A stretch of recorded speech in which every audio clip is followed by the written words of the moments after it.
We're getting brand new photos of the suspected gunman behind the murder of United Healthcare CEO Brian Thompson. Now, you can see the suspect on your screen right now, to the left of your screen, without a mask and smiling. To the right, a little bit more of his facial features from the lower half. And at this hour, the manhunt is still actively underway, and investigators are still trying to piece together a possible motive. And now a new report revealing that chilling messages were discovered on the bullet casings found at the scene. Alexis McAdams has the latest, has been following this since minute one. Alexis, what have we been learning? Hey, Emily. Well, we know, right, from being around here right near Fox News headquarters, there are lots of cameras here in Midtown Manhattan. And there were also some cameras nearby in the Upper West Side where I'm told by a police source those new videos and photos were taken. So I want to pull them up there on your screen because you can really see this guy's face now. The New York Post is reporting that those photos were taken at a nearby hostel where they believe this gunman was staying. As you mentioned, he's got that green jacket on and the black mask pulled down. That matches what he was wearing the morning of the shooting just yesterday when he killed this father of two and husband. That was exactly the jacket. And then you can see him there too, where the hood's pulled down a little bit and he's got a backpack on. Back out here live, there's new pieces of evidence that just keep rolling in. So for everyone watching at home that weren't sure if they were going to be able to track this killer down, they're getting pretty close to it from what we're hearing on the ground because they have his face. And then they also have some DNA evidence that they're working on to process, we're told by two police sources. But one of the things, Emily, that's new is that there were some etched in markings and messages on those bullets that were found here at the Hilton behind me. Pull those up there. That's deny, depose, and defend. Those were the words that they're saying from the police department they found on the shell casings left behind. The words are similar to a title of a book that condemns the insurance business. The book is called Delay, Deny, and Defend, so it's a little bit different, but you kind of get the gist there. It was written back in 2010 and just rips the insurance industry for their lack of coverage for many Americans. The shooting was caught on camera. That was the first initial evidence they had in the case. You can see the United Healthcare CEO, Brian Thompson, walking there. Then he shot. We freeze it, but he was actually hit in the leg. He kind of turned around and looked at that gunman. The guy didn't stop shooting. He's the gunman there for anyone watching at home that might recognize him.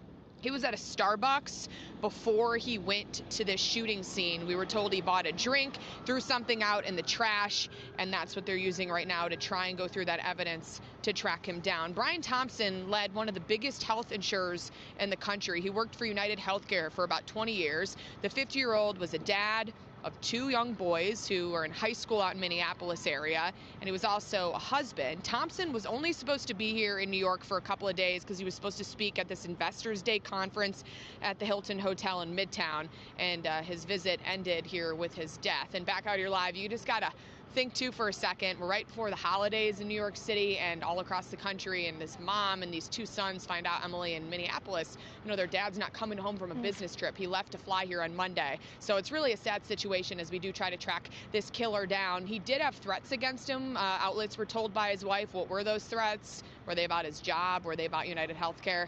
We're not sure just yet, Emily.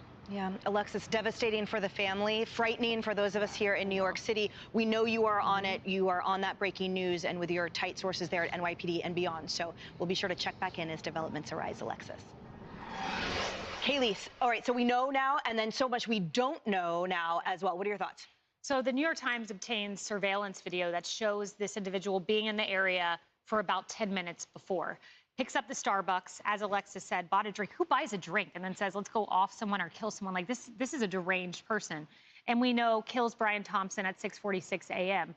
My question is, how did he know Brian Thompson was going to be walking down the street? How did he know that Brian Thompson was staying at a hotel across the street and be walking into the Hilton? How did he know? Maybe Investor Cheryl Day. knows she's... Actually, it's well, we know it was Investor Day, but right. How do you know he's not staying at the Hilton Hotel for the Investor Day? But he seemed to have some awareness. Because he was right by the hotel. And that individual, according to the NYPD, had been, in the surveillance video, had been waiting outside for some time, out in the cold, at least. So waiting, and knew exactly he knew who the target was, let's be clear. So I'm sorry, I didn't mean to... But no, how did he know where he was staying is my question. At Yeah. the hotel across the street versus at the Investors Complex.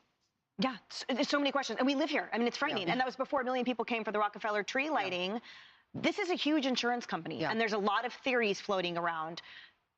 What say you? Yeah, I mean, and obviously we're not going to, of course, working at the largest insurance company in America, it was a personal vendetta. Nobody goes up and point blank assassinates somebody on the street unless you're out to get that person. Whether they knew each other, that's questionable. We don't obviously know. I will say this, the NYPD will find this guy if he hasn't committed suicide already. That theory has actually floated around that he could have potentially committed suicide by now. But he's not like the egotistic type of killer, you know, like school shooters who basically want to die by death by cop, where they will, you know, confront a cop and they want to go out in a blaze. That's not this guy. Yeah. And is he a trained assassin? Well, he was pretty good on the gun because he was able to fix it in seconds after it jammed. But all of his footsteps basically leave such a trail that he's not a professional assassin. So there's a lot to be gleaned from this. Yeah, I think they keep putting his picture up there. They're going to find him. There are too many people that will recognize him, given those photos. The NYPD is the best. Yep. They got the best on the case. Give them a few more hours or a few more days. They'll find him. They'll get him. They'll capture him. There's a DOJ landscape here, too, Cheryl. There is. There's a couple of things there. First off, Brian Thompson, like many executives of large corporations, usually travels with security. He had traveled with security. He didn't have security yesterday morning. He was set to take the stage just after 8. There was a big the breakfast was happening at the Hilton. That's one thing. The other side of this, though, is that back in April at their company headquarters, there was a huge protest.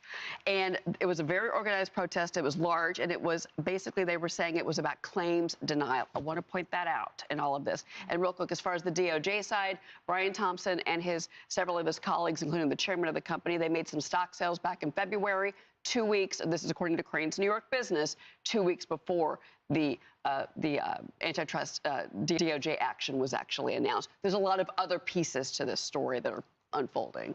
Well, we will keep you updated on it all as they develop and as we solidify these facts. Now, hey everyone, I'm Emily Campagno. Catch me and my co-hosts Harris Faulkner and Kaylee McEnany on Outnumbered every weekday at 12 p.m. Eastern, or set your DVR.